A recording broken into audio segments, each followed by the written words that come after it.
Hi, this is Jeff Schmidt.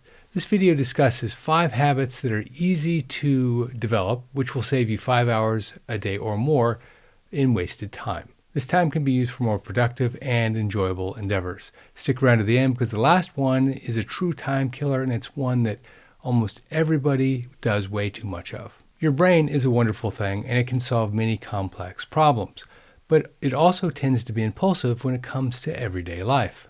And someone forgot to design it to realize that we only have a finite amount of hours in our lives. The good news is that we can direct it to do much more if we're just cognizant of a few key things.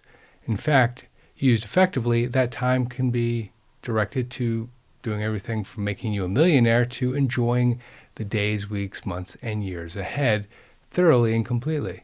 But the opposite is also true. Used incorrectly, and your brain will take you down time rabbit holes that will suck hours and hours out of your day, and you don't even know it's happening. Which brings me to point number 1, put your mobile phone in an adjacent room when you go to bed at night. This will give you 1 to 2 extra hours every single day. Because what's the first thing you do when you get in bed when your phone is right there?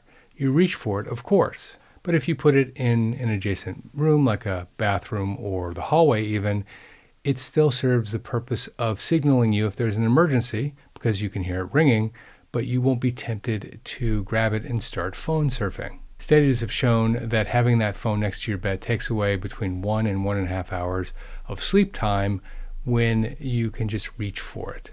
The next point is use a task capture system rather than executing each thought as it pops in your head.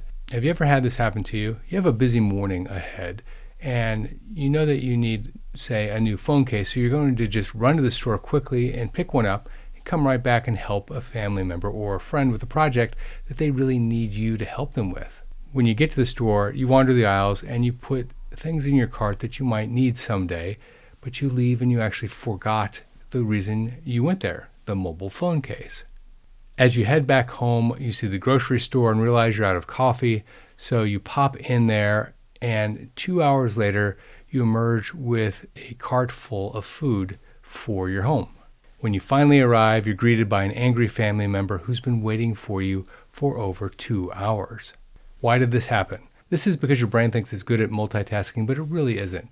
Try this exercise to see exactly what I'm talking about. Take out a piece of paper, take out your phone, and turn on the timer, and write this phrase twice. I am good at multitasking. I am good at multitasking. Now do the same thing again, but instead of writing one line at a time, write one word at a time, alternating top and bottom, top and bottom. I am good at multitasking. Even with intent and 100% focus, you can't finish the second exercise nearly as quickly as you can the first exercise, even though you're doing basically the same work. The reason, by the way, that this happens is that your brain doesn't want to miss out. It comes up with a really good idea, and it wants to complete that idea before the opportunity passes. So how do you train your brain to work on one idea at a time? You use a task capture system, either some book or an app on your phone where you write it or type it, and you keep a list of the things that you need to do or want to do. This will help you resist the urge to do it now, lest you forget. Next, commit to 5 minutes of focus. These are activities that you really don't want to do, but you are going to need to do them someday. So you might as well focus on at least 5 minutes worth of the activity at a particular point in time. The best example of this that I can think of is that you've just come home from your vacation and you need to unpack. But you don't really need to unpack at that moment in time. You have enough clothes in your closet to get you through the next few days. You know it's a 20 to 30 minute exercise, and with the excitement of the vacation behind you and only the sadness of the fact that you're now putting all of your clothes away, you put it off. Eventually you get to it, of course, maybe a week or even a month later, but that's only after you got tired of using your suitcase as another drawer. By giving yourself 5 minutes of focus and only committing to 5 minutes, you give yourself the out to not complete the task today. The reality is if you start on, in this case, the suitcase, you'll probably get through the 20 or 30 minutes. But even if you don't, you're 5 minutes closer than you were when you started the day. By the way, there are so many things that this applies to, from grooming your pet to taking down holiday decorations. Next, turn your phone on focus mode. Let me explain. While your phone is extremely productive, it can be extremely productive, it can also be, and usually is, the biggest time suck in your life. This is because of all of the additional features that your phone has beyond being a phone. It's the games, it's the text, it's the email, it's the phone call. Then, of course, there's social media like Facebook, where you're just going to check one post because you just got that email saying that your friend from California posted something and tagged you in that post, and you find yourself still looking at Facebook 2 hours later. Or the story that comes across with the salacious title about the 48-year-old TV star who suddenly passed away. When you go in to read it, you find out that the person was a supporting cast member on a one-season TV series that you'd never heard of. And the fact is, your phone notifications are designed to suck you in. And once you go in, it's hard to get out. So how do you get around all of this? Well, you set up focus time.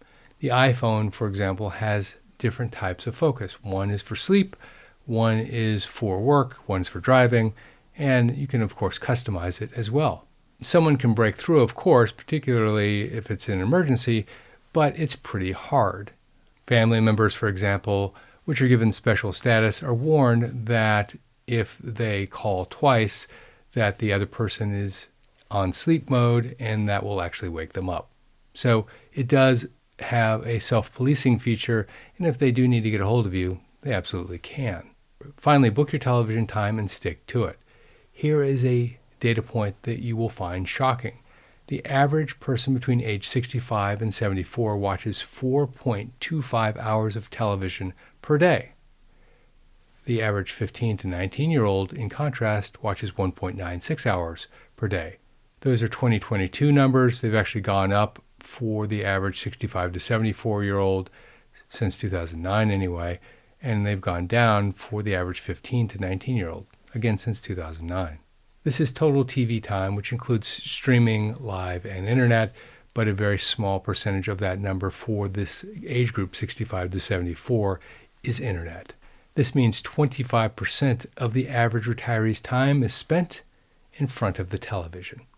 This information comes from Statistica, and they don't give you the source unless you pay the $198 per month in fees, but Nielsen, which has a similar data point out there, seems to be the source for this information.